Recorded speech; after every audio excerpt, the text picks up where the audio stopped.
Feel কোরআন লা সূরা, কোরআনের মধ্যে একটা সূরা আছে মানিআতুন মিন আযাবিল কবর। এই সূরা যে তেলাওয়াত করবে তাকে কবরের আযাব থেকে বাঁচাবে কে? আল্লাহ। কবরে যাওয়া লাগবে কি লাগবে না? লাগবে। কাদের লাগবে না? হাত তোলেন। তারপরে হাত তোলে এরকম আছে না নেই? যাওয়া লাগবে। দাদা চলে গেল, বাবা চলে গেল, আমাকেও চলে যেতে হবে। আমার ছোট্ট ছোট্ট ছেলে মেয়েগুলো চলে যাবে। আমার বিবির পেটে ছোট্ট সন্তান দুনিয়াতে আসে নাই, ওইটা দুনিয়ায় আসবে। তারপরে যতদিন হায়াত পাওয়ার পাবে তারপরে যাবে, ঠিক কিনা? চলে যেতে হবে, থাকতে আসি নাই। সবাইকে যেতে হবে, কিন্তু আমাদের লাইফস্টাইল যদি আমরা খেয়াল করি, আমাদের মনে হয় কেউ আমরা যাব না। আজীবন থাকতে আসছি। কয় বাড়ি আমার, গাড়ি আমার, সব আমার, আমি খামু সব আমি। পেট এতটুকু, হ্যাঁ সব খাইব। কয় আমার, সব আমার, বাড়ি আমার, গাড়ি আমার, এলাকা আমার, আমার দাপট, আমার কথা চলবে আর কারো কথা নাই, এরকম কিছু ডাকাত আছে না নাই? আমার এলাকা, আমার সব, আমার বাড়ি, আমার গাড়ি, আমার ব্যাংক ব্যালেন্স, খালি আমার। আল্লাহ কয় কিচ্ছু তোমার না, সবকিছুর মালিক কে? কিন্তু তারপরও আমার আমার বলতে বেশি পছন্দ করি। যদি বলি গাড়িটা কার, কয় হুজুর আমার। বাড়িটা কার? আমার। বিল্ডিংটা কার? আমার। কেমন করে আপনার বাড়ি হয়? আপনার বাবাও যখন এই বাড়িতে থাকতো সেও বলতো আমার, দাদাও কইতো আমার, ঠিক কিনা? আপনি মরে গেলে ছেলে বলবে আমার। একটাই বাড়ি, সবাই কয় আমার। এই জন্য কবরে যেতে হবে, কবরের প্রিপারেশন নিতে হবে। বিশ্বনবী বললেন যারা সূরাতুল মুলক তেলাওয়াত করবে কবরের আযাব থেকে বাঁচাবে কে? আল্লাহ। আবার বিশ্বনবী বললেন শাফাআত লি সাহিবিহা, যে ব্যক্তি এই সূরা তেলাওয়াত করবে তার জন্য এই সূরাটা কিয়ামতের দিন আল্লাহর কাছে সুপারিশ করবে। সুবহানাল্লাহ নাই? সুবহানাল্লাহ। আর জোরে সুবহানাল্লাহ। কোরআন সুপারিশ করবে আল্লাহর কাছে। আল্লাহ এই সুপারিশ ফেলে দিতে পারবে? না। প্রধানমন্ত্রীর কাছে যদি অর্থমন্ত্রী কোনো সুপারিশ নিয়ে যায়, প্রধানমন্ত্রী ফেলে দিতে পারবে? পররাষ্ট্রমন্ত্রী যদি কোনো সুপারিশ করে, রেকমেন্ডেশন করে, ফেলে দিতে পারবে? কোরআন যদি সুপারিশ করে, কবুল করে নিবে কে? আল্লাহ। এজন্য এই সূরা যারা তেলাওয়াত করবে, এই সূরা তার হয়ে আল্লাহর কাছে সুপারিশ করবে, রব্বুল আলামিন এই সূরার সুপারিশ কবুল করে নিবে। আবার বিশ্বনবী বলেন খাসামাতা আন সাহিবিহা, এই সূরাটা কিয়ামতের দিন এই সূরার তেলাওয়াতকারীর পক্ষ হয়ে আল্লাহর বিরুদ্ধে তর্ক করবে। আল্লাহু আকবার। আল্লাহর সাথে তর্ক, সাহস বেশি না কম? বেশি না কম? তর্ক করতেই থাকবে হাত্তা দাখালাহুল্লাহুল জান্নাহ, যতক্ষণ না রব্বুল আলামিন ওই লোকটাকে জান্নাতি বলে সার্টিফিকেট না দেয়। পড়তে রাজি আছেন সূরাতুল মুলক? এজন্য বিশ্বনবী বলতেন মান ক্বারা বিহা ফি লাইলা, রাতে যে সূরাটা তেলাওয়াত করবে তার আমলনামার মধ্যে সওয়াব দিয়ে পূর্ণ করবে কে? আল্লাহ। এজন্য বিশ্বনবী দরদ মাখা কণ্ঠে বলেছেন আমি চাই আমার প্রতিটা উম্মতের হৃদয়ে এই সূরাতুল মুলকটা গাথা থাক। আমি চাই এই সূরাটা আমার প্রতিটা উম্মতের কলিজায় লিপিবদ্ধ থাক। আমি চাই 30টা আয়াতের এই সূরাতুল মুলক আমার প্রতিটা উম্মতের সিনার মধ্যে লিপিবদ্ধ থাক। সুবহানাল্লাহ। মুখস্থ করতে রাজি আছেন? সবাই করবেন? যারা ইনশাল্লাহ বলেন নাই তারা তো আর করবেন না, না? করবেন? করবেন? সবাই করবেন? মাত্র 30টা আয়াত। কয় আয়াত? তাহলে প্রতিদিন যদি একটা করে আয়াত আপনি মুখস্থ করেন, তার সূরাটা মুখস্থ করতে লাগবে কয়দিন? জোরে বলেন। এটা আপনাদের বাড়ির কাজ। কোরআন পড়া হয় না। আগামী 1 মাসে এই শামুকসারের প্রত্যেকের হৃদয়ের ভিতরে এই সূরাতুল মুলক থাকার দরকার আছে না নাই? রাজি আছেন? রাজি আছেন? চিৎকার করে পড়েন ইনশাআল্লাহ। এই সূরাটার মধ্যে নাস্তিকদের জন্য কিছু ডোজ আছে, ডোজ। নাস্তিকদের জন্য কিছু ডোজ দিয়েছে কে? আল্লাহ। মেডিসিন দিয়েছে কে? আল্লাহ। আমরা আল্লাহরে বিশ্বাস করি, আমরা আস্তিক। যারা করে না তারা কি? নাস্তিক। আমরা আস্তিক হতে চাই না নাস্তিক? আস্তিক। নাস্তিকরা বলে আমরা স্রষ্টা মানি না, কারণ স্রষ্টা দেখি না। কিন্তু ওরা বাতাসও দেখে না, কিন্তু বাতাস মানে কি মানে না? কারো মাথায় যদি ব্যথা হয় দেখে না, কিন্তু মানে কি মানে না? Bad headache. Someone feel bad headache in his head. So why do you believe on that? কেন মাথা ব্যথা মানো? Do you see the air in the atmosphere? বাতাসে যে বায়ুমণ্ডলে যে বাতাস, এটাকে আমরা দেখতে পাই। তো নাস্তিক ভাইরা তোমরা বাতাসে বিশ্বাস করো কেন? কপাল পোড়া। ওরা নিজেরাই নিজেদেরকে দেখে না, আল্লাহর দেখবে কেমন করে? আপনি কি আপনার চোখ দেখেন আয়নার সাহায্য ছাড়া? কথা বলেন। পিঠ দেখেন আয়নার সাহায্য ছাড়া। আরে আয়না থাকলেও তো পিঠ দেখতে গেলে ঘাড় ভেঙে যাবে। কথা বলেন। এই জন্য নাস্তিকদের জন্য ডোজ দেয়া হয়েছে। নাস্তিকরা বলে আনসিন ইজ নাথিং, যেটা দেখি না মানি না। আল্লাহ বলে আমার সৃষ্টির দিকে তাকা, আমার সাগরের দিকে তাকা, আমার ঝর্ণার দিকে তাকা। আমার সৃষ্টি নৈপুণ্যের ভিতরে আমি আল্লাহ আছি না নাই? ঝর্ণা ঝর্ণা ঝর্ণা রে, বলনা বলনা বলনা রে, কার বিরহে পাগল পাড়া তুই। কার মিলনে ফুল ফসলে ভরা রে তোর দুকুল ভুই। কার মিলনে ফুল ফসলে ভরা রে তোর দুকুল ভুই। ঝর্ণা ঝর্ণা ঝর্ণা রে, বলনা বলনা বলনা রে, কার বিরহে পাগল পাড়া তুই। আল্লাহু আকবার। সিলেটের মাধবকুণ্ডে যান, আমি মাহফিল করতে গেলে এটা ঘুরে দেখে আসি। 250 ফিট উপর থেকে জলপ্রপাত, দিন নাই রাত নাই, ঝড়ো ঝড়ো কলো কলো টানে ঝর্ণা ঝরে। এই ঝর্ণার তৈরিকারীকে আল্লাহ। সাগরের প্রচন্ড উত্তাল ঢেউ। কক্সবাজারে যাবেন, 155 kilometre, the longest sea beach ever in the world. পৃথিবীর সবচাইতে বড় সমুদ্র সৈকত বাংলাদেশে দিয়েছে কে? আল্লাহ। আলহামদুলিল্লাহ কইবেন না? আমরা যদি আমাদের ট্যুরিজম সেক্টরকে একটু স্ট্রং করতে পারতাম, আমাদের সিকিউরিটি যদি ভালো থাকতো, আমাদের নৈতিকতা যদি ভালো থাকতো, গোটা বিশ্বে র্যাঙ্কিং এ ট্যুরিজমে 1 নম্বরে চলে যেত আমার বাংলাদেশ। যেরকম ঠিক কিনা? কিন্তু নেতা খাতারা কিচ্ছু করে না, দেশকে আগাতে চায় না, আগায় নেয় নিজের পেট শুধু আগায়। দরজা খোলার জন্য ধাক্কা দেয়া লাগে না, পেটের ধাক্কায় দরজা খুললা যায়। সবাই আবার এক পাল্লায় মাইপেন না। আপনাদের রেলমন্ত্রী অনেক ভালো মানুষ, এই যে এখনো তো মাহফিল করতে দিচ্ছে উনি। অনেক জায়গায় আমাদের মাহফিল বন্ধ করে, উনি তো অনুমতি দিয়েছে। ঠিক কিনা? ঠিক কিনা? এই জন্য যারা কোরআনের পক্ষে তাদের জন্য আমাদের দোয়া আছে না নাই? আর যারা বিপক্ষে তাদের জন্য বাঁশ আছে না নাই? কি দিবেন? দিবেন? আমাদের তো কিছু নাই দেয়ার, কি দিব? বাঁশ দিয়ে দেবে, এতটুকু কেটে কেটে হাতে দিয়ে দেবে। ঠিক কিনা? ঠিক কিনা? ঠিক কিনা? এজন্য কবরে আমাদেরকে যেতে হবে, স্রষ্টায় আমাদেরকে বিশ্বাস করতে হবে।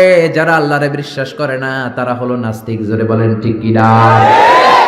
এই ট্যুরিজম যদি আমরা আগায় নিতে পারতাম, আমাদের রাজস্ব আয়ের লায়ন পার্ট, সিংহভাগ আমাদের পর্যটন শিল্প থেকেই আসতো। চিল্লা এখন ঠিক কিনা? এজন্য আল্লাহ বলে সাগরের দিকে তাকা, কক্সবাজারের দিকে তাকা, বঙ্গোপসাগরের দিকে তাকা। সাগরের দিকে তাকালে বুঝতে পারবি সাগরের একজন মালিক আছে রাড়াই। কুফানগরীতে এক নাস্তিক ছিল, কয় আমি মানি না, কাউরে মানি না, কাউরে মানি না, আমি স্রষ্টা মানি না। কেন মানো না? কয় দেখি না, মানি না। কুফার লোকেরা বলল আমাদের একজন ইমাম আছে, নাম নু'মান। কি নাম? নু'মান ইবনে সাবিত। উনি যদি তোমার সাথে তর্ক করে, উনি তোমারে মানায় দিতে পারবে। সুবহানাল্লাহ। সে কয় পৃথিবীর কেউ আমারে বুঝাতে পারবে না, আমি মানি না। ঠিক আছে, তর্ক হবে। ডেট দেয়া হলো জুমাবার। জুমার নামাজের পরে নাস্তিক আসবে আল্লাহর বিপক্ষে, সাইয়েদনা ইমাম আবু হানিফা আসবে আল্লাহর পক্ষে। তর্ক হবে জুমার নামাজের পর। এরকম হাজার হাজার মানুষ। নাস্তিক এসেছে, আসে নাই ইমাম আবু হানিফা, 2 ঘন্টা লেট করে আসছে। নাস্তিক তো রেগে মেগে আগুন। কিরে, এই লোকের যার সময়ের জ্ঞান নাই তার সাথে কিসের তর্ক? জামিয়া, সময়ের কোনো জ্ঞান নাই, আমি তর্কে বসবো না। সাইয়েদনা ইমাম আবু হানিফা বললেন আমার ওজর আপত্তি আছে। আমি যখন ঘর থেকে বের হই, আমার বাড়ির সামনে আছে বিশাল নদী, নদী পার হয়ে আসতে হয়। আজকে নদীর সামনে এসে দেখি কোনো নৌকা নাই, গাছ নাই, লোক নাই, মানুষ নাই, কিচ্ছু নাই, ধুধু প্রান্তর। নৌকা নদীর সামনে যেয়ে দেখি নদীর একেবারে এক পাশে বিশাল একটা বড় ধরনের গাছ। হঠাৎ দেখলাম গাছটা এমনি এমনি 2 ভাগ হয়ে গেল। হঠাৎ দেখি এমনি এমনি গাছের ভেতর থেকে কাঠ বেরোলো, তক্তা বেরোলো। হঠাৎ দেখলাম এমনি এমনি তক্তা 2টা জোড়া লেগে নৌকা হয়ে গেল। মাঝি নাই, লগি নাই, বৈঠা নাই, মাঝি ছাড়া নৌকার মধ্যে বসলাম। মাঝি ছাড়া নৌকা আমাকে নদীর এপার থেকে টান দিয়ে ওপার নিয়ে গেল। এই প্রসিডিউরটা হতে আমার 2 ঘন্টা সময় লাগছে। 2 ঘন্টা লাগছে, এই জন্য দেরি হয়েছে। নাস্তিক কয় তোদের ইমাম ডাইল খাইছে। ডাইল কি খায় আসছে জিজ্ঞেস কর, মাথা ঠিক নাই। এমনি এমনি গাছ কাটে নাকি? এমনি এমনি তক্তা জোড়া লাগে নাকি? করাত ছাড়া গাছ কাটা যায় নাকি? মিস্ত্রি ছাড়া নৌকা হয় নাকি? মাঝি ছাড়া নৌকা চলে নাকি? এমনি এমনি কিচ্ছু হয় নাকি? ইমাম আবু হানিফা বললেন এই তো আপনি লাইনে আসছেন।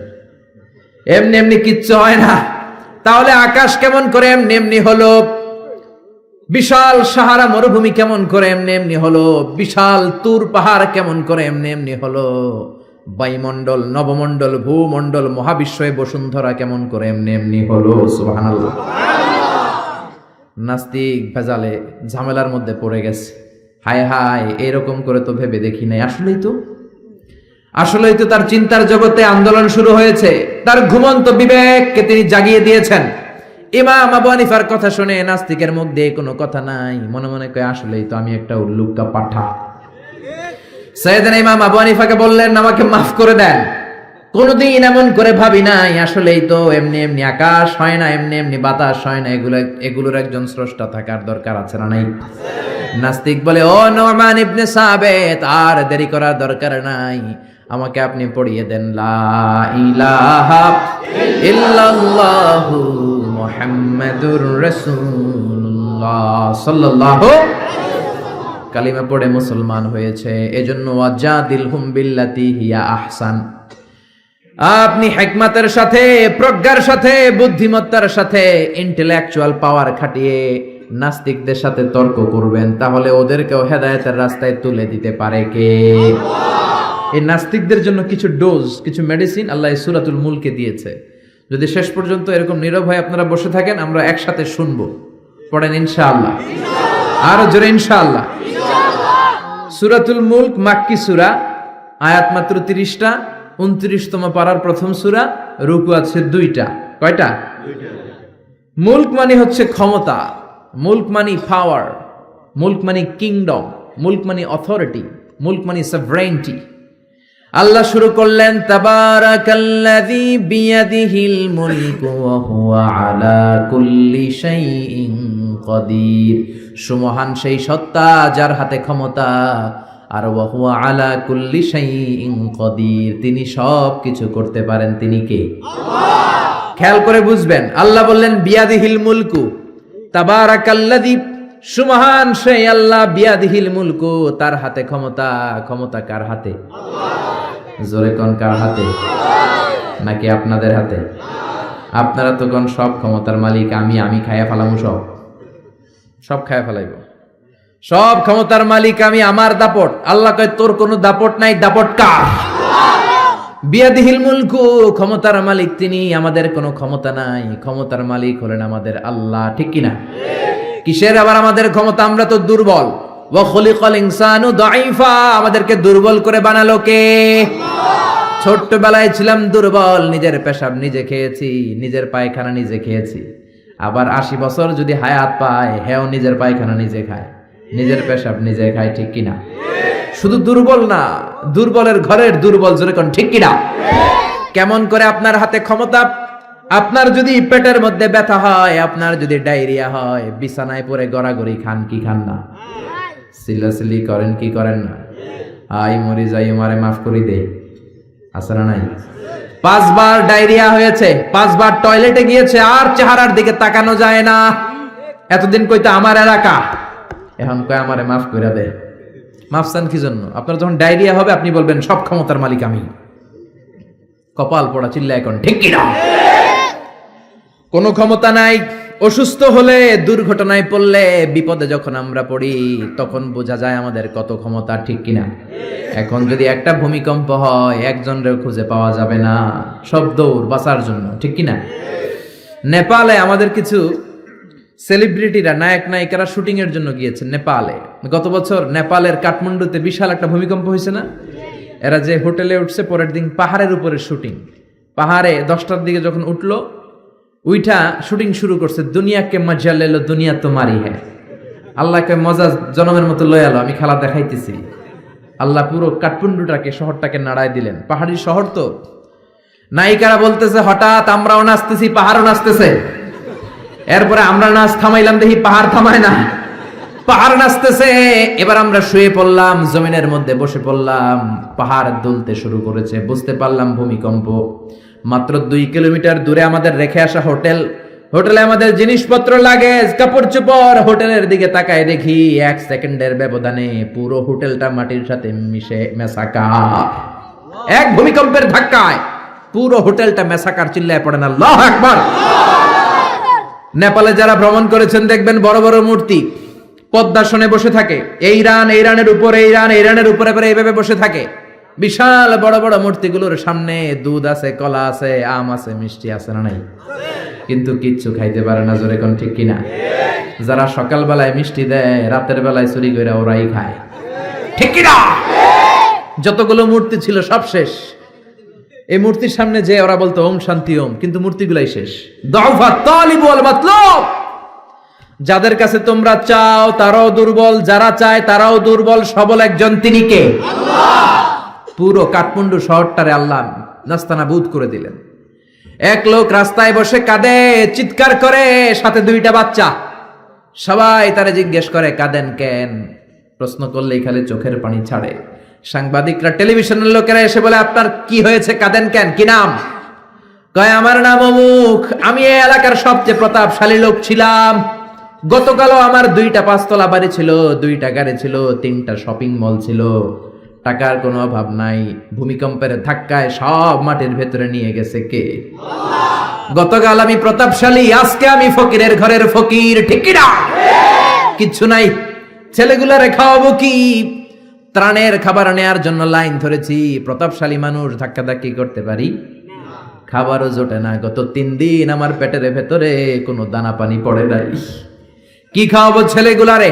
এরকম ভূমিকম্প দিয়ে বাংলাদেশটারও আল্লাহ শেষ করে দিতে পারে কি পারে না? এজন্য ক্ষমতার মালিক একজন, তিনি কে? আল্লাহ। আর কোনদিন বলবেন আমরা ক্ষমতার মালিক?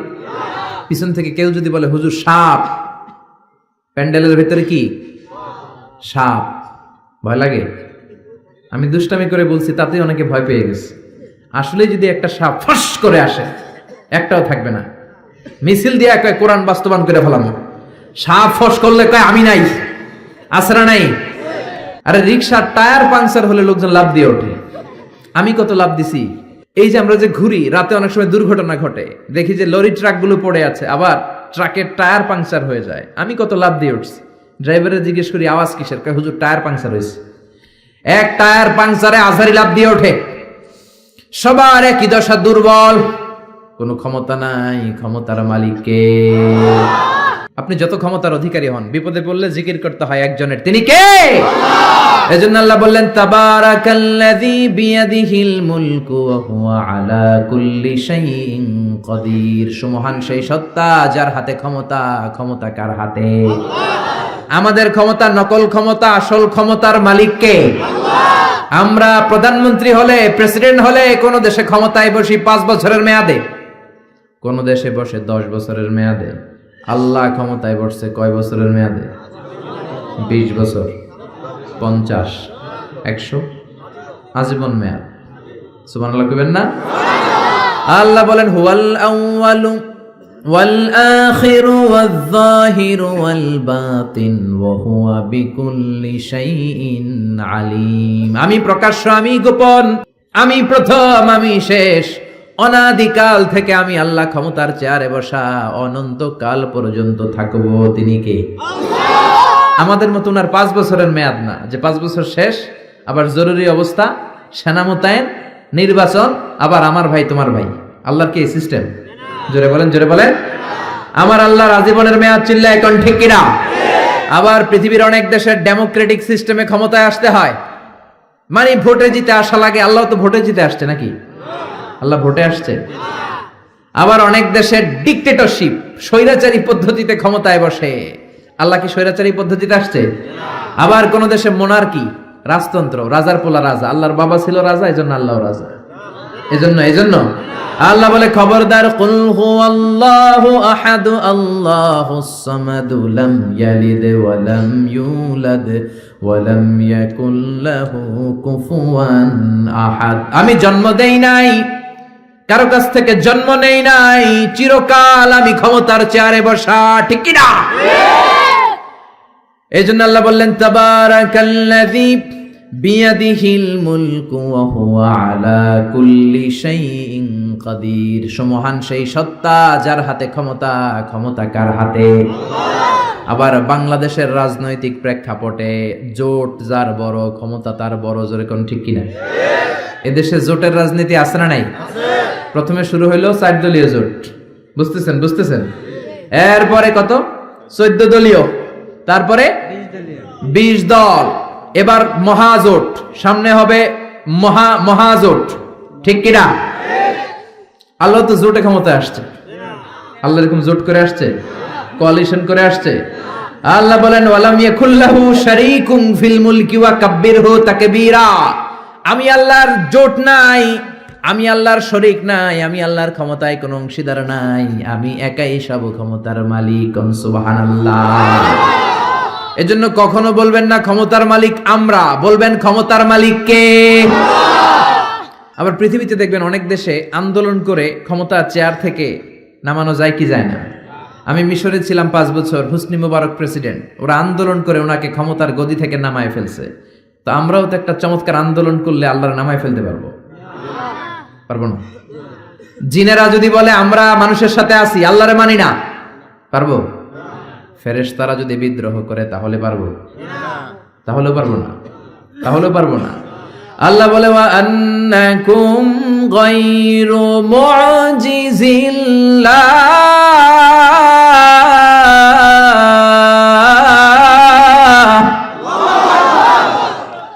আন্নাকুম গায়রু মুজিজিল্লাহ, সব জিনেরা, সব ফেরেশতারা সবাই মিলে যদি বিদ্রোহ করে আমার ক্ষমতার এক আনাও তোরা কমাতে পারবি না।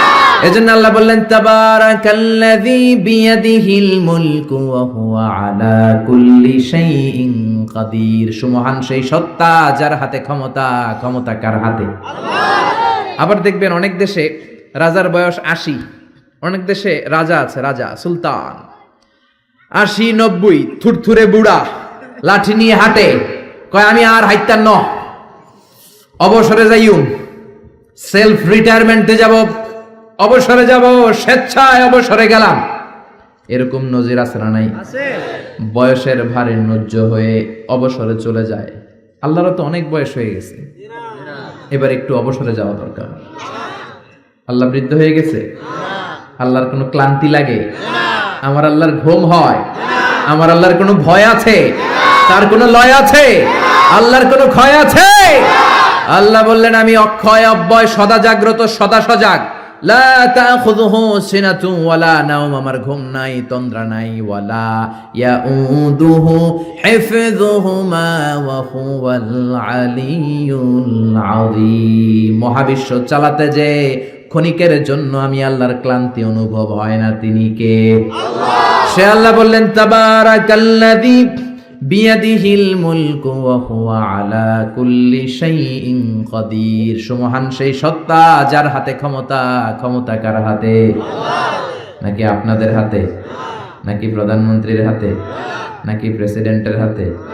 প্রেসিডেন্টেরও ক্ষমতা নাই, উনি তো প্রাণ ভিক্ষা দেয়, ওনার তো অনেক ক্ষমতা। হ্যাঁ, আরে ওনারও প্রাণ ভিক্ষা দিতে পারে কে? আল্লাহ। এজন্য সব ক্ষমতার মালিক কে? আল্লাহ। আর কোনদিন বলবেন সে সকল ক্ষমতার উৎস জনগণ? সকল ক্ষমতার উৎস কে? আল্লাহ। আমরা বললাম আল্লাহ, বুঝলাম আপনি ক্ষমতার মালিক, আর কিসের মালিক বলেন? আল্লাহ বললেন আল্লাযী খালাকাল মাউতা ওয়াল হায়াতা লিয়াবলুয়াকুম আইয়ুকুম আহসানু আমালা ওয়া হুয়াল আজিজুল গফুর। আমি জীবনের মালিক, আমি মরণের মালিক। জীবন দেয় কে? আল্লাহ। মরণ দেয় কে? আল্লাহ। প্রাণ ভিক্ষা দেয় কে? আল্লাহ। নাকি রাষ্ট্রপতি? কইবেন আর এগুলো কইবেন? প্রাণ ভিক্ষা দিতে পারে কে? আল্লাহ। আবার আল্লাহ বললেন জীবন মরণের মাঝখানে তোমাদেরকে আমি রুহু দিলাম। এই রুহু কেউ দেখে নাই, রুহুকে ছুতে পারে নাই, ধরতে পারে নাই। রুহুর সাইজ কত, ওজন কদ্দুর, কালার কি জানেন আপনি? দেখছেন কেউ? রুহু দেখা যায় না। আমার দাদা মরে গেল, দাদি মরে গেল, আমরা পাশে বসা, উড়াল দিল রুহু। নানা মরে গেল, নানি মরে গেল, পাশে বসা, উড়াল দিল রুহু। কোন দিক দিয়ে বের হলো, কেমন করে বের হলো, সাইজ কতটুকু, ওজন কতটুকু দেখা যায়? আওয়াজ করে বলবেন দেখা যায়? আল্লাহ বলেন কিয়ামত পর্যন্ত রুহু নিয়ে গবেষণা করলেও তোরা খুঁজে পাবি না, কারণ তোদের জ্ঞান হলো লিমিটেড, সীমিত। আনলিমিটেড জ্ঞান একজনের, তিনি কে? আল্লাহ। এজন্য মক্কার কাফিররা বলল মুহাম্মদ রুহু কারে বলে আমাদেরকে বলো। বিশ্বনবী বলতে পারে না, কারণ বিশ্বনবী মন গড়া বলে না। আল্লাহ যখন শিখিয়ে দেন, আল্লাহর শেখানো কথাগুলো বিশ্বনবী বলে। জোরে কোন ঠিক কিনা? বিশ্বনবী আকাশের দিকে তাকিয়ে আছে, সাইয়েদনা জিবরাইল কোরআনের আয়াত নিয়ে এসে বললেন, ও নবী আপনি বলে দেন, কুলির রূহু মিন আমরি রাব্বি ওয়া মা উতীতুম মিনাল ইলমি ইল্লা কালিলা। পড়েন আল্লাহু আকবার। রূহু হলো আল্লাহর আদেশ। জোরে বলেন কার আদেশ? এই রূহু ঢুকে কার আদেশে? বের হয় কার আদেশে? এই রূহু কেমন আমরা কি দেখতে পারবো নাকি? বানাতে পারবো নাকি? আমরা সুফিয়া বানাতে পারবো, আমরা রোবট বানাতে পারবো, কিন্তু রুহু বানাতে পারবো? সুফিয়া পাস না নাই? আহা, আবার সৌদি আরব নাকি সিটিজেনশিপ দিছে, সব বাইরে থেকে কন্ট্রোল করে। কি হাস্যকর বিষয়! আরে আমাদের বুয়েটের ছাত্ররা এর চেয়ে ভালো রোবট বানাতে পারে। জোরে বলো ঠিক কি না? পুরো জাতির জন্য লজ্জা, চুয়েটের জন্য লজ্জা, রুয়েটে যারা পড়ো তোমাদের জন্য লজ্জা, বুয়েটের জন্য লজ্জা। বিদেশ থেকে রোবট আনার দরকার। আবার নতুন নিয়ম করছে ঢাকার অভিজাত এলাকায় রেস্টুরেন্ট গুলাতে ওয়েটার হবে রোবট। রোবট এসে খাবার দিবে, রোবট এসে পানি দিবে। আমগো দেশে মনে হয় মানুষের অভাব, কপাল পোড়া। যুবকদের এমনি চাকরি নাই, এমনি চাকরি নাই, বেকারত্বের অভিশাপে আমরা মরছি, ওইখানে ঢুকাইছে রোবট। যেরকম ঠিক কিনা? আবার রোবট বানিয়েছো ভালো, জরুরি কাজ করবা, কিন্তু চেহারা দিয়েছো কেন? কিয়ামতের দিন রোবট যারা বানিয়েছে, বিশেষ করে নাক দিয়েছে, মেয়েদের মতো ঠোঁট দিয়েছে, পার্লারিং করেছে, তাদেরকে কিয়ামতের দিন আসামির কাঠগড়ায় দাঁড় করাবে কে? আল্লাহ। যারা এটার পৃষ্ঠপোষকতা করেছে, আল্লাহর দরবারে মুআখাজা আছে না নাই? এজন্য খবরদার, এটা আরেক ধরনের শিরক। এখান থেকে কিছুদিন পরে শুরু হবে মূর্তি। চিল্লা এখন ঠিক কি না? এজন্য আল্লাহ বললেন খবরদার, রূহের মালিক আমি। হাজার হাজার প্লেন বানাতে পারে, রোবট বানাতে পারে, সুফিয়া বানাতে পারে, কিন্তু রুহু বানাতে পারে নাকি? বলেন। বিশ্বনবী বললেন কুলির রূহু মিন আমরি রাব্বি, রুহু হলো আল্লাহর পক্ষ থেকে আদেশ। আল্লাহর আদেশে আসে, আল্লাহর আদেশে চলে যায়। কেউ এটা বের করতে পারবে না। আমেরিকার এক বিজ্ঞানী কয়, আই হারুন, আমি পারবো। কিন্তু বছরের পর বছর গবেষণা করেও রুহু পায় না, রুহু খুঁজে পায় না। রুহুকে আসলে পাওয়া যাবে? জোরে বলেন। আল্লাহ তো বলেই দিয়েছে তোমাদের জ্ঞান লিমিটেড। ওমা উতীতুম মিনাল ইলমি ইল্লা কালিলা, রুহুর মালিক আমি। খুঁজে পাবা না। সে কয় আমি পামু, রুহু আমি ধইরা ছাড়ু, রুহু আমি আবিষ্কার করে ছাড়বো, নোবেল প্রাইজ আমি পাবো, নোবেল লরেট। কিন্তু গবেষণা করে মরা মানুষের পাশে বৈশা থাকে সারা রাত, হঠাৎ মরা মানুষ মইরা বেচকি দেয়, কিন্তু রুহু খুঁজে পায় না। সুবহানাল্লাহ পড়েন। হঠাৎ করে মানুষ মরে যায়, কিন্তু রুহু আর সে পায় না। এবার সে আবিষ্কার করলে, এক কাজ করি, গ্লাস ফিটিং করে একটা রুম বানাই, ওই রুমের ভিতরে কিছু মুমূর্ষু রোগী ঢুকাই, তাহলে তো রুহু উড়াল দিতে পারবে না। গ্লাস ফিটিং করা, টেম্পার্ড গ্লাস, সীসা ঢালাই করা, ওটা দিয়ে কিছু বেরোতে পারে না, বুলেট প্রুফ গ্লাস। এবার আইসিইউ থেকে মুমূর্ষু রোগী আনা হলো। আইসিইউ চিনেন তো, যে ইন্টেনসিভ কেয়ার ইউনিটে অক্সিজেন দিয়ে রাখে। মেডিকেল টিমের প্রধান বলে, ইউনাইটেড স্টেটস অফ আমেরিকার মেডিকেলের প্রধান কয়েক গ্লাস ফিটিং করা রুমের ভিতরে ঢুকানোর পরে রোগীর পালস দেখে, পালস আছে মানে বেঁচে আছে। পালস চিনেন তো, ওই যে ধপ ধপ করে। জন্মের পর থেকে অলিন্দ নিলয় আছে না নাই? সিস্টোলিক ডায়াস্টোলিক আছে না নাই? এটা না থাকলে বাঁচবেন? কি হইবেন? ঠুস হবে না। রুহু ধরার জন্য গ্লাস ফিটিং করা রুমের ভিতরে মুমূর্ষু রোগী ঢুকানো হলো। চেক দ্য বিপি, বিপি মানে ব্লাড প্রেশার মাপো, ওকে। চেক হিজ ওয়েট, ওজন মাপো। ওজন স্কেলে শোয়ানোর পরে মুমূর্ষু রোগীটার ওজন দেখা গেল 80 কেজি। কয় কেজি? সবাই বলেন কয় কেজি? এবার মেডিকেল টিমের প্রধান বলে, গ্লাস বন্ধ কর, অক্সিজেনের মাস্ক খুলে নে। সবাই বলল অক্সিজেন খুলে ফেললে মরে যাবে। মেডিকেল টিমের প্রধান কয়, মরুক, না মরলে রুহু পামু কেমনে? আমার রুহু লাগবে। কি লাগবে? সবাই বলেন। মাস্ক খোলা হলো, ছটফট করতে করতে লোকটা মরে যায়। এবার লাশ বের করা হলো। বের করার পরে বিপি চেক করে, মানে ব্লাড প্রেশার। মরার পরে আর থাকে? ধাক্কাটা থাকে, কিন্তু ওজন থাকে কি থাকে না? টিমের প্রধান বললো, ওজন চেক কর। ওজন স্কেলে শোয়ানো হলো। মরার আগে ওজন ছিল কয় কেজি? এখন ওজন দেয়া দেখে হয়ে গেছে 78 কেজি। কয় কেজি? কমছে কয় কেজি? টিমের প্রধান কয়, পাইছি। কি পাইছেন? কয় ওইডা। কয় কোনডা? কয় রুহু। কেমনে পাইলেন? মরার আগে ছিল 80 কেজি, মরার পরে 78 কেজি, তার মানে কমছে 2 কেজি। যেইটা উড়াল দিছে ওইটাই 2 কেজি, ওইটাই রূহ পেয়েছে, আমি পেয়েছি। কিন্তু বিজ্ঞানীদের নিয়ম হচ্ছে একটা এক্সপেরিমেন্ট করে আপনি ফাইনাল জাজমেন্ট দিতে পারবেন, আরো নমুনা সংগ্রহ করতে হবে। আর একটা মুমূর্ষ রোগী ঢুকা, বিপি চেক কর, বিপি আছে, ওজন মাপ, ওজন 70 কেজি। দ্বিতীয় মুমূর্ষ রোগীটার ওজন কয় কেজি? কথা কয় না, কথা কয় না, কয় কেজি? 70 কেজি। ওইটারও মুখোশ খুলে ফেলা হলো, অক্সিজেনের অভাবে ওই লোকটাও মরে যায়। মরা লাশ বের করার পরে কয় চেক দা বিপি, বিপি মাপ, কয় বিপি নাই, মরে এটা ভূত হয়ে গেছে। এবার ওজন মাপ, মরার আগে ওজন ছিল 70 কেজি, এবার মরার পরে ওজন দিয়া দেখে হইছে 71 কেজি। কই যাইব এখন, কোন দিকে দৌড় দিব? আগেরটা ছিল 80, মরার পরে 78, 2 কেজি কমেছে। তার মানে রুহু উড়াল দিয়েছে, রুহুর ওজন ছিল 2 কেজি। এইটা মরার আগে 70 কেজি, মরার পরে হয়ে গেছে 71 কেজি। বাড়লো কেমনে? আল্লাহ কয় কিয়ামত পর্যন্ত তুই বিপি চেক করতে পারবি, কিয়ামত পর্যন্ত টেম্পার্ড গ্লাসের রুমের ভিতরে ঢুকিয়ে মুমূর্ষ রোগী নিয়ে গবেষণা করতে পারবি, মাগার রুহু খুঁজে পাবি না। ওমা উতিতুম মিনাল ইলমি ইল্লা কালিলা। কারণ মানুষ তোমাদেরকে একেবারে নগণ্য জ্ঞান দিয়ে তৈরি করেছে কে? তোমরা রোবট বানাতে পারো, সোফিয়া বানাতে পারো, কিন্তু সোফিয়ার ভেতরে রুহু দিতে পারে নাকি? কথা বলেন, কথা বলেন, পারে? মরার পরে এক এক মানুষের এক এক দশা। কেউ প্যারালাইজড হয়ে মরে যায়, হাত বাঁকা হয়ে যায়, দেহের রক্ত জমাট বেঁধে যায়, ওজন বেড়ে যায়। আবার মরার পরে অনেক লোকের হাতের ঢিলাগুলো ছেড়ে দেয়, জয়েন্ট গুলো ছেড়ে ঢিলা হয়ে যায়, ফেসফেসে হয়ে যায়, দেহের ভিতরে জমে থাকা গ্যাস গুলো বের হয়ে যায়, ওজন কমে যায়।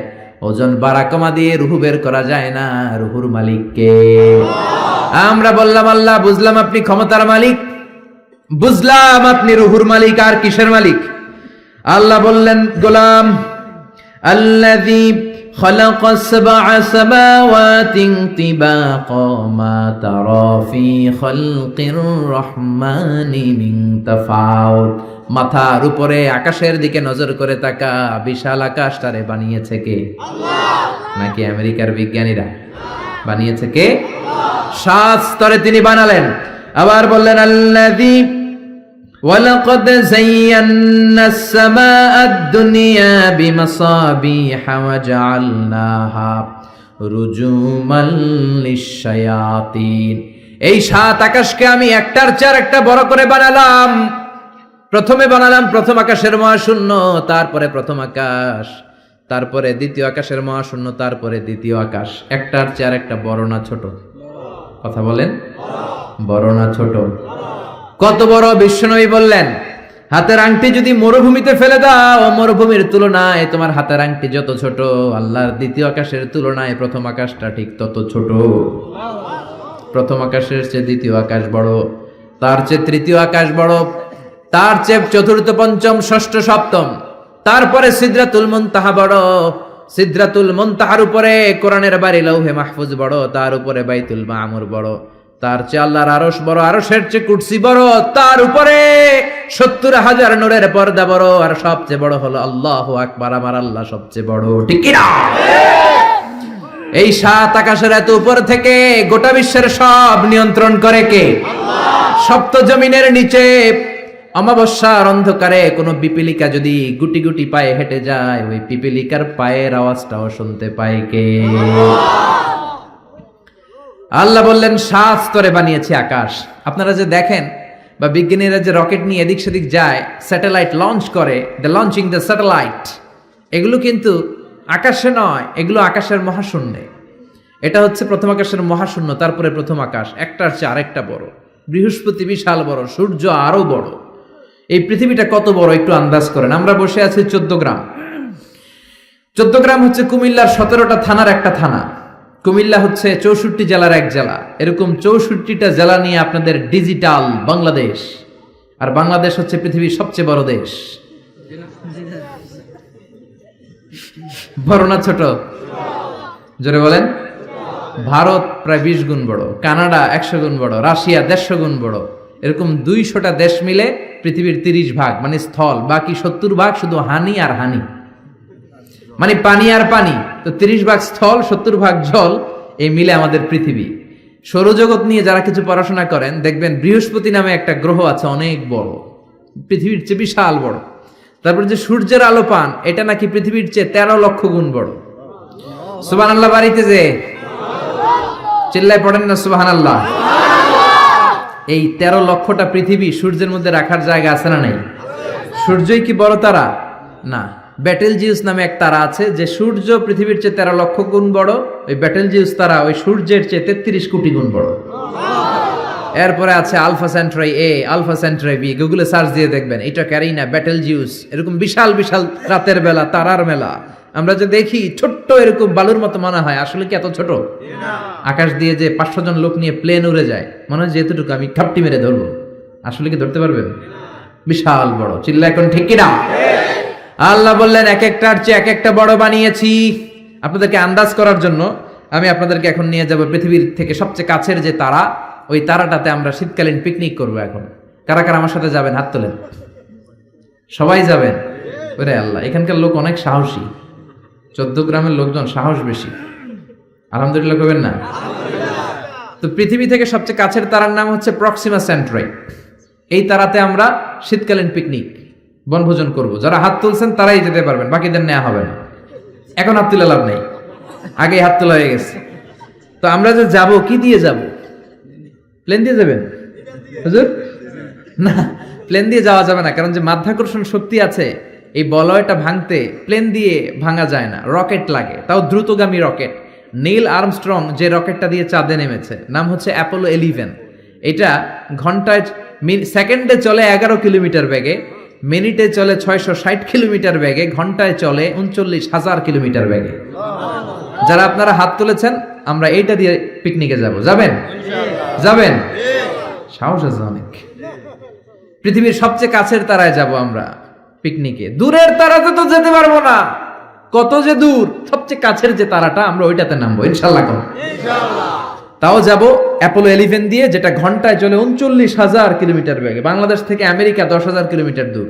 তার মানে ওই রকেট দিয়ে আমেরিকা 1 ঘন্টায় আপনি 4 বার যেতে আসতে পারবেন। সুবহানাল্লাহর ওয়াস্তে।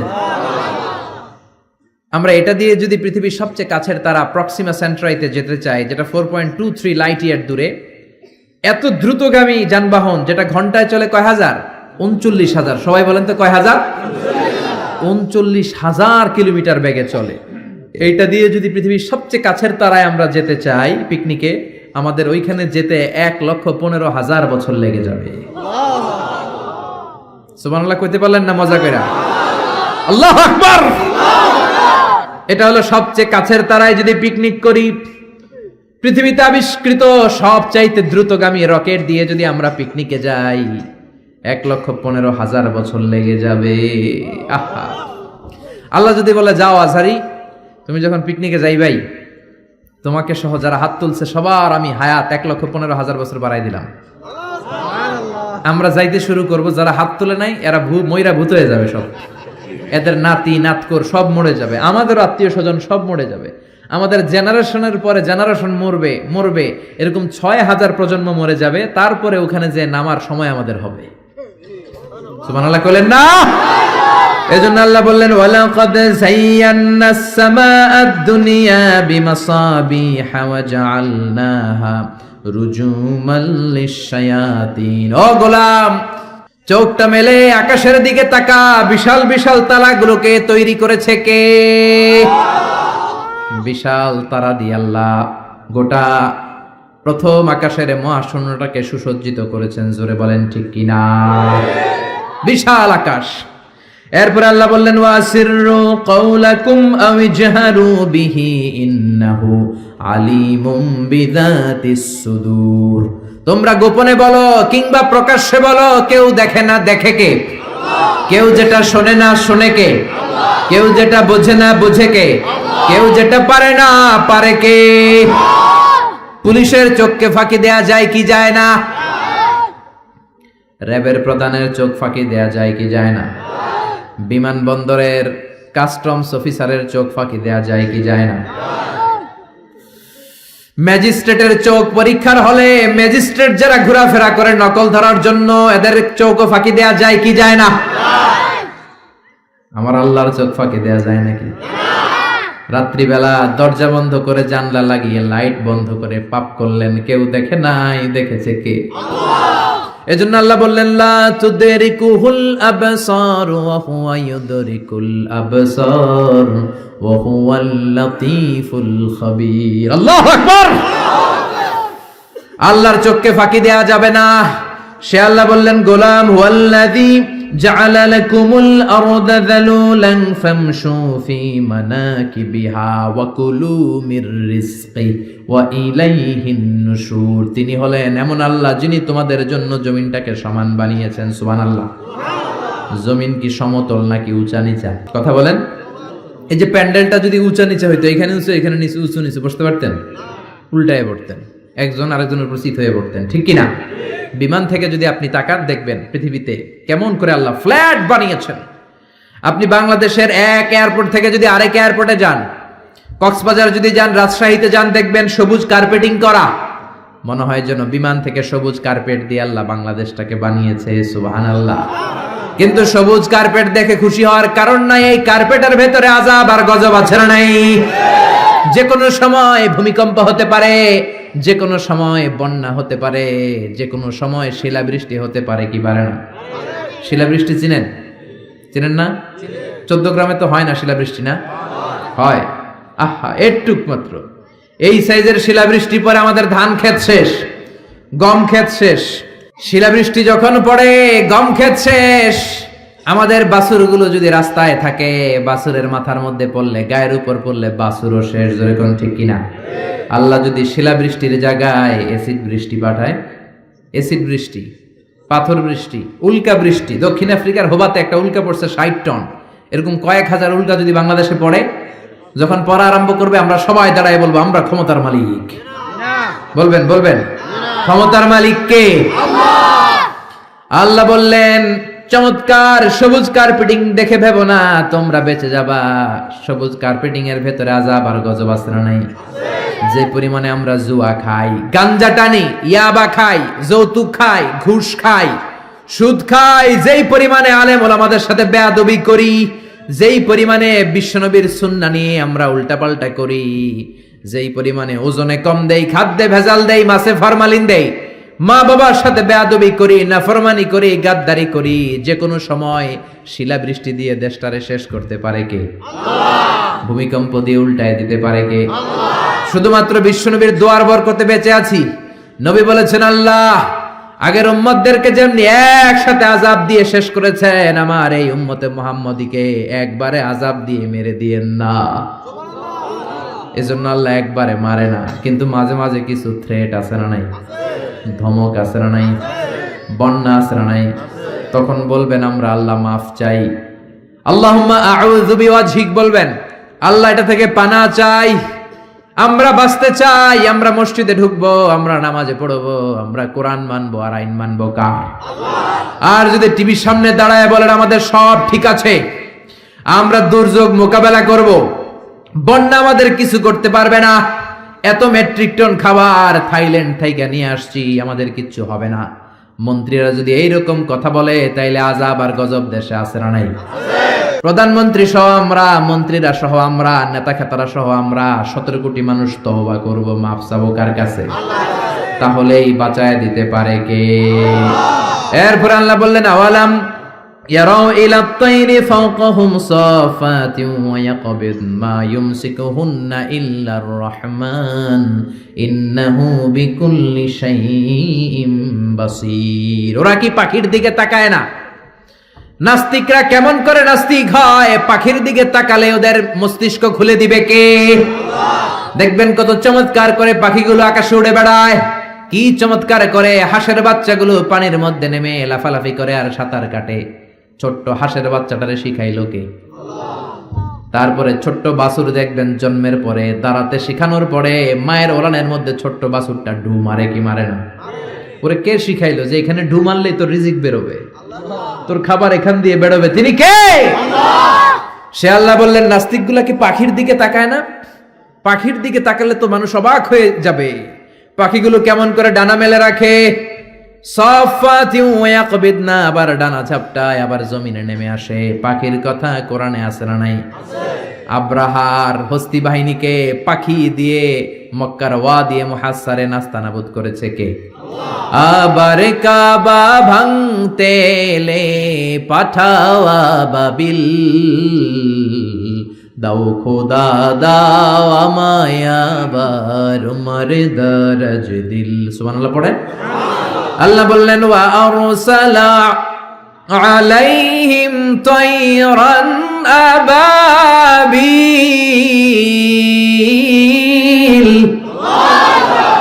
লোহিত সাগরের উপর থেকে ঝাঁকে ঝাঁকে আবাবিল পাখি পাঠিয়ে আব্রাহার বাহিনীকে ধ্বংস করে দিল কে? আল্লাহ। ওই আল্লাহ আজও আছে না নাই?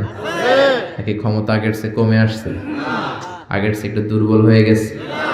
আল্লাহ বললেন আমি সাইজ করে দিলাম আব্রাহার বাহিনীকে। আবার সুলাইমান নবীকে স্পেশাল একটা পাখি দিলাম। সুলাইমান নবীর সিংহাসন উড়ে, পাখিটা উড়ে। সুবহানাল্লাহ। কি নাম ওই পাখির? কি নাম? মাশাআল্লাহ, এই দেশের মানুষদের ইসলামের সাধারণ জ্ঞান অনেক বেশি। ওয়াজ মাহফিল যে কত বড় ইউনিভার্সিটি আপনি কল্পনাও করতে পারবেন না। পৃথিবীর কোনো দেশে এগুলা নাই। এই তাফসীর মাহফিল কোথাও নাই, পৃথিবীর কোথাও নাই। আমি তো অনেকগুলো দেশ ঘোরার সুযোগ হয়েছে, নাই। আর যেগুলো ঘুরি নাই, অনেক বন্ধু বান্ধব আছে, তাদের কাছ থেকে শুনি, কোথাও নাই। ওখানে কনফারেন্স হয়, QA session, questioning answering session হয়, আলোচক দাঁড়ায়, প্রশ্ন করে, উত্তর হয়, শেষ। কিন্তু শীতের মাঠে এরকম তাফসীরুল কোরআন পৃথিবীর কোথাও হয় না। শীতের মাঠে মুফাসসিরে কোরআনের হাতে হাত রেখে কালিমা পড়ে মুসলমান হয়, এরকম বিশ্বে কোথাও হয় না। যেরকম ঠিক কিনা? এই জন্য তাফসীর মাহফিলগুলোকে আমাদেরকে ক্লাসের মতো মনে করতে হবে। এখান থেকে যা ইনফরমেশন, মেসেজগুলো নিয়ে যাব, সারা বছর আমল করার দরকার আছে না নাই? আল্লাহ হুদহুদ পাখি দিলেন। এই পাখির চোখের পাওয়ার ছিল, জুমিং পাওয়ার ছিল বেশি। এই পাখির কাজ ছিল উপরে দাঁড়িয়ে জমিনের কত ফিট নিচে মিষ্টি পানি পাওয়া যায় সুলাইমান নবীকে রিপোর্ট করে দিতেন। তাকাতেন, নজর করে রিপোর্ট, যেরকম সুবহানাল্লাহ। আবার জান্নাতে যারা ঢুকবে তাদেরকে পাখির ভুনা গোশত খাওয়াবে কে? ওয়ালাহামি তাইরিম মিম্মা ইয়াশতাহুন। যারা জান্নাতে ঢুকবে ফেরেশতারা, হুর গিলমানরা ট্রের মধ্যে পাখির গোশত নিয়ে দাঁড়িয়ে থাকবে। কোন সুবহানাল্লাহ। এরকম অসংখ্য পাখির কথা বলে আল্লাহ নাস্তিকদের চিন্তা শক্তিকে নাড়া দিতে চায়। আল্লাহ বলতে চায় পাখির দিকে তাকাও, পাখি কি সুন্দর করে উড়ে বেড়ায়। পাখির দিকে নজর করলে পাখির রব আল্লাহরে খুঁজে পাবে। চিল্লা এখন ঠিক কিনা? এজন্য আল্লাহ বললেন আওয়ালাম ইয়ারাউ ইলাত তাইর, পাখির দিকে কি ওরা তাকায় না? পাখি নিয়ে গবেষণা করে মানুষ প্লেন বানিয়েছে। পাখিকে আরবিতে বলে তয়র। সমস্যার মাদ্রাসার যারা টিচার আছেন বলেন পাখির আরবি কি? তয়র। তাই না? বিমানের আরবি কি? তয়র। তাইয়ার, মাতার মানে এয়ারপোর্ট। তাইয়ার, তয়র, সেম থিং। তার মানে পাখি আরবিও যা, বিমান আরবিও তা। সুবহানাল্লাহ পড়েন। পাখি যখন উড়ে বিমানের মতোই উড়ে, বিমান যেমনি উড়ে পাখিও তেমনি উড়ে। Birds and aircraft, rocket and plane maintain the same flying mechanism while flying. পাখি আর বিমান যখন উড়ে একটা সিস্টেম মেনটেন করেই উড়ে। এজন্য পাখি নিয়ে রিসার্চ করে বিমানের আবিষ্কার হয়েছে। কিন্তু আমরা করতে পারি নাই। করেছে ইহুদিরা, করেছে খ্রিস্টানেরা। আমরা আছি তুই 4 কারণে কাফের, তুই 10 কারণে কাফের, তোর 14 গোষ্ঠী কাফের। এই কাফের মারা গেলে যেখানে কবর দেয়া হবে ওই কবরে যে ঘাস উঠবে, ওই ঘাস যে গরু খাবে আর ওই গরুর যে দুধ খাবে ও কাফের। এরকম আছে না নাই? আমরা কথায় কথায় বলি জাহান্নামী, কথায় কথায় বলি কাফের। বিশ্বনবী বললেন খবরদার, কাউকে যদি তুমি কাফের বলো তোমারে কাফের বানায়া দিবে কে? আমরা আছি ফতোয়া দেয়া নিয়ে ব্যস্ত। কোন আবিষ্কার আমাদের হাতে নাই, সব বিজাতিদের হাতে। উইলভার রাইট অরভিল রাইট, 2 ভাই এই প্লেন বানিয়েছে। অনেক দিনের সাধনা ওদের। পাখি আকাশে উড়ে, আমরা উঠতে পারি না। এই কিউরিসিটি থেকে আপনার পৃথিবীর সব আবিষ্কার, যত ডেভেলপমেন্ট, যত উন্নতি, সব মানুষের কিউরিসিটি। আপনার মধ্যে যদি উৎসাহ না থাকে, আপনার মধ্যে যদি প্রশ্ন না থাকে, কৌতূহল না থাকে, আপনি কোনো উন্নতি জীবনে করতে পারবেন না। যেরকম ঠিক কিনা? ওরা শুধু গবেষণা করে, চিন্তা করে। পাখি উড়ে, আমরা উঠতে পারি না কেন? এখন আমরা পাখির চাইতে আরো জোরে উড়ি প্লেনে। যেরকম ঠিক কিনা? পাখিরে আমরা হারাই দিছি। এই 2 ভাই প্লেন আবিষ্কার করলো 1903 সালে ইউনাইটেড স্টেটস অফ আমেরিকাতে। এখনকার মতো এরকম চমৎকার প্লেন না, এয়ারপোর্ট কিচ্ছু ছিল না। ছোট্ট একটা ইঞ্জিন দিয়ে, একটা পাখা দিয়ে এরা উড়াইতে শুরু করছে। কিছুক্ষণ উইরা থপাস করে পড়ে, হাত ভাঙে পা ভাঙে, তারপরও হাল ছাড়ে নাই। তারা চ্যালেঞ্জ নিয়েছে যে কোরআনে পাখি নিয়ে গবেষণা করার কথা বলা হয়েছে, নিশ্চয়ই এই গবেষণার ভিতরে আমাদের জন্য কল্যাণ আছে না নাই? আমরা হিন্দি সিনেমা নিয়ে ব্যস্ত, জি বাংলা স্টার জলসা নিয়ে ব্যস্ত, ওরা আছে গবেষণা নিয়ে ব্যস্ত। যেরকম ঠিক কিনা? গবেষণা করতে করতে দুই ভাই চলে গেল ফ্রান্সে, ইউরোপের একটা দেশ। ওখানে যে ফ্রান্সের এক রাজার অর্থায়নে বানিয়ে ফেললো প্লেন, পৃথিবীর প্রথম যে প্যাসেঞ্জার প্লেন এক শহর থেকে আরেক শহরে নেমেছে, এটা হচ্ছে ইউরোপের ফ্রান্সে। জোরে কান আল্লাহু আকবার। পূরণ হয়ে গেল মানুষের স্বপ্ন, এখন মানুষও ওড়ে, তবে পাখির গতিতে না, পাখির চেয়ে আরো দ্রুত গতিতে। জোরে কোন ঠিক কিনা? এজন্য পাখি নিয়ে গবেষণা করতে আল্লাহ বলেছেন হাজার রকমের পাখি আমি বানিয়েছি। জোরে কোন ঠিক কিনা? কত ধরনের পাখি যে আল্লাহ বানিয়েছেন। নর্থ আমেরিকাতে একটা পাখি পাওয়া যায়, এটার নাম হচ্ছে হামিং বার্ড, পৃথিবীর সবচেয়ে ছোট পাখি। এই পাখিটা যখন বড় হয়, এটার সাইজ হয় মাত্র 3 ইঞ্চি 4 ইঞ্চি এরকম সাইজ হয়, এত ছোট্ট পাখি। এই পাখিটা প্রতি সেকেন্ডে ডানা ঝাপটায় 80 বার। পৃথিবীর সব পাখি সামনের দিকে উড়ে, এই হামিং বার্ড সামনেও উড়ে, পিছনের দিকে উড়ে। চিল্লা এখন সুবহানাল্লাহ। আলপস পর্বতমালার পাশে আলপিন সুইফট বার্ড আছে। সুইফট বার্ড এই পাখিটা একবার আকাশে উড়া শুরু করলে টানা 8 মাস আকাশে উঠতেই থাকে, জমিনে নামে না। আবার জমিনে একবার নামলে কিছুক্ষণ কাজ সেরে আবার উড়াল দিলে আবার শূন্যে 8 মাস। সুবহানাল্লাহ। বাড়িতে যে আরেক পাখি আছে হোমা বার্ড, এই পাখি উড়ন্ত অবস্থায় ডিম পাড়ে। এই ডিম জমিনে পড়ার আগেই ডিম ফুটে বাচ্চা বের হয়ে ওই বাচ্চাও আবার উঠতে শুরু করে দেয়। এজন্য পাখির কথা কোরআনে বলেছে কে? দুই ভাই প্লেন বানানোর পরে গোটা বিশ্বব্যাপী বিভিন্ন ধরনের এয়ারলাইন্স আছে না নাই? আমাদেরও একটা আছে না নাই? কি নাম? বিমান বাংলাদেশ এয়ারলাইন্স। শুরু হয়ে গেল কমার্শিয়াল এভিয়েশন। পাখির চেয়ে দ্রুত উঠতে হবে। এখন সবচেয়ে দ্রুতগামী যে বিমানটা বানিয়েছে বোম সুপারসনিক, 1300 কিলোমিটার বেগে চলে। আগে ছিল কনকর্ড, হিথ্রো এয়ারপোর্ট থেকে ওয়াশিংটন ডিসিতে এটার একটা ফ্লাইট ছিল, মানে লন্ডন থেকে যারা আমেরিকা যেতে চায় এটা দিয়ে যেত তাড়াতাড়ি যাওয়ার জন্য। তাও 4 ঘন্টা লাগতো। ঘন্টায় চলতো 1000 কিলোমিটার বেগে। বিজ্ঞানীরা কয় না, এত আস্তে গেলে হবে না, আরো দ্রুত একটা বানাইতে হবে। এবার বানাইছে বোম সুপারসনিক। বোম আফ্রিদি না, আবার কি নাম? Bomb supersonic. এটা 1300 কিলোমিটার বেগে চলে। শুরু হয়ে গেল মানুষের স্বপ্ন, এবার আমরাও উঠতে পারি পাখির মতো। জোরে কোন ঠিক কিনা? পাখি একটা নির্দিষ্ট লেভেলে উঠতে পারে, আমরা ওই লেভেল ছাড়িয়ে 30,000 ফিট উপর দিয়ে উড়ি। ঠিক কিনা? আপনারা যে হজে গেছেন কিভাবে গেছেন? প্লেনে গেছেন। প্লেনে গেছেন তো বুঝলাম, উড়ে উড়ে গেছেন না? বিমান তো আপনাকে নিয়ে শূন্যে উড়াল দিয়েছে। জোরে বলেন ঠিক কিনা? এখন কার্গো বিমান, জাম্বু ফ্লাইটের বিমান, কত বিশাল সাইজের বিমান যে ওরা বানিয়েছে। সবচেয়ে বড় সাইজের যে প্যাসেঞ্জার বিমানটা পৃথিবীতে আছে এয়ার বোয়িং A380। এটা কোনো নির্দিষ্ট দেশের না, এটা কাতার এয়ারওয়েজের আছে, এমিরেটস এয়ারওয়েজের আছে, এয়ার ফ্রান্সের আছে, কোরিয়ান এয়ারলাইন্সের আছে। A380 ডবল ডেকার, 4টা ইঞ্জিন, 525 জন লোক নিয়ে এই বিমানটা শূন্যে উড়াল দেয়। সুবহানাল্লাহ। বাড়িতে যে বললেন। এরপরে বানানো শুরু হইল রকেট। বিমান আবিষ্কারের আগ পর্যন্ত পৃথিবীর সব দেশে ছিল শুধু সেনাবাহিনী আর নৌবাহিনী। এখন বিমান আবিষ্কারের পরে শুরু হলো বিমান বাহিনী। বিমান থেকে বোমা মারে কি মারে না? জাপানের হিরোশিমা নাগাসাকিতে আমেরিকান 2টা বিমান, লিটল বয় আর ফ্যাটম্যান, 2টা বোমা ফেলাইছিল। ওই আণবিক পারমাণবিক বোমার বিস্ফোরণে পুরো হিরোশিমা নাগাসাকি ধুলা হয়ে গিয়েছে। এর 10-12 প্রজন্ম পর্যন্ত ওই এলাকাতে যারাই জন্মাতো, কারো চোখ নাই, কারো কান নাই, প্রতিবন্ধী হয়ে জন্মাতো। শুরু হলো মানুষের স্বপ্ন। এখন শুধু বিমান না, রকেটও আছে না নাই? এখন মানুষ ব্যালিস্টিক ক্ষেপণাস্ত্র বানায়, এখন মিসাইল মারে, এখন ড্রোন হামলা করে, এখন পাইলট ছাড়া রোবট দিয়ে বিমান চালায়। জোরে কোন ঠিক কিনা? এজন্য আল্লাহ বললেন, গোলাম পাখির দিকে তাকা। এই পাখির উড়ে যাওয়ার মধ্যে আমি আল্লাহর নিদর্শন আছে না নাই?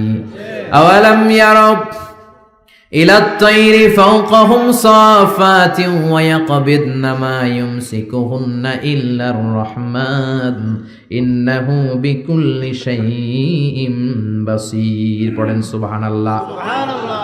এরপর আল্লাহ সূরাটা শেষ করলেন, কুল আরাআইতুম ইন আসবাহা মাউকুম গাওরান ফামান ইয়াতিকুম বিমাইন মাইন। বলো দেখি সবে শুকাইয়া যদি যায় এই পৃথিবীর পানি, তাহলে হেথায় তটনির ধারা কে দিবে সবারে আনি। ঘুম থেকে উঠে দেখলেন টয়লেটে পানি নাই, টিউবওয়েল চাপলেন পানি নাই, পুকুরে যেয়ে দেখেন পানি নাই, এবার টয়লেট করবেন কেমনে? ব্রাশ করবেন কি করে? পানি খাবেন কোত্থেকে? পৃথিবীর কোথাও যদি পানি না থাকে আপনারে বাঁচাবে কে? নাকি আপনাদের খাদ্যমন্ত্রী, প্রধানমন্ত্রী? বাঁচাতে পারে একজন, তিনি কে? সে আল্লাহ বললেন আমি পানির মালিক। পানির অপর নাম জীবন, আবার পানির অপর নাম মরণ। নূহ আলাইহিস সালামের জামানাতে গাদ্দারি করার কারণে এই বৃষ্টির পানি দিয়ে বন্যা করে নূহ আলাইহিস সালামের কওমের বেয়াদব গুলারে ধ্বংস করে দিল কে? তার মানে পানি হচ্ছে জুনদুম মিন জুনুদিল্লাহ, আল্লাহর সৈনিক। এই সাগরের পানি আল্লাহর সৈনিক। আল্লাহ যদি বলে 20 ফুট তুফান হয়ে কক্সবাজারে আঘাত হান, একটা ধাক্কা মেরে সাউথ এশিয়ার বাংলাদেশ, পাকিস্তান সহ সবগুলো দেশের মানুষগুলোকে একটা ধাক্কা মেরে সাগরের ভেতরে নিয়ে যেতে পারে কি পারে না? তার মানে পানি আল্লাহর সৈনিক, আগুন আল্লাহর সৈনিক, বাতাস আল্লাহর সৈনিক। আল্লাহ যদি পানি না দেন, পানি বানানোর ক্ষমতা কারো নাই, জোরে কোন ঠিক কিনা? আবার আল্লাহ বললেন পানি থেকে গোটা বিশ্বের যত প্রাণ আছে এই প্রাণগুলোকে তৈরি করেছে কে? ওয়াজআলনা মিনাল মাই কুল্লা শাইইন হাই আফালা ইউমিনুন। পৃথিবীতে যত প্রাণী আছে পানি থেকে বানালেন কে? মানুষকে বানিয়েছেন প্রাণী থেকে, বাঘকে বানিয়েছেন প্রাণী থেকে, পাখিকে বানিয়েছেন প্রাণী থেকে। এই পৃথিবীতে যত প্রাণ আছে পানির কারণেই আছে। মঙ্গল গ্রহে পানি নাই, তাই প্রাণ নাই। চাঁদে কোনো পানি নাই, প্রাণও নাই। জুপিটারে পানি নাই, প্রাণও নাই। মঙ্গল গ্রহে পানি নাই, প্রাণও নাই। যেখানে পানি আছে ওই জায়গায় প্রাণের সঞ্চার। পানি থেকে সব বানালেন কে? পানি না থাকলে কোনো প্রাণ থাকতো? বিজ্ঞানীরা বলে পৃথিবীর প্রথম যে প্রাণটা হয়েছে সেটার নাম অ্যামিবা। কি নাম? ছোট্ট, it's a very small unicellular organism found in the world. পৃথিবীর সবচেয়ে ছোট্ট এককোষী জীবকণা। বিজ্ঞানীরা বলে অ্যামিবা এসেছে পানি থেকে। তারপরে বিভিন্ন স্পিসিস, প্রজাতিগুলো ডেভেলপ করেছে। এসেছে zooplankton, phytoplankton, bacterio plankton, Helio plankton. এজন্য কোরআনে আল্লাহ সেটাই বললেন, ও দুনিয়ার মানুষেরা শোনো, তোমাদের জন্মের প্রক্রিয়ার দিকে তাকাও। তোমাদের জন্মটাও এক ফোঁটা পানি থেকে তৈরি করেছে কে? আবার তোমরা যে পানি খাও, লোনা পানি, মিঠা পানি তৈরি করলো কে? মারাজাল বাহরাইনি ইয়ালতাকিয়ানি বাইনাহুমা বারযাখুল লা ইয়াবগিয়ান ফাবিআইয়ি আলাই রাব্বিকুমা তুকাযযিবান। এজন্য পানি দেয় কে? পানি চাইবো কার কাছে?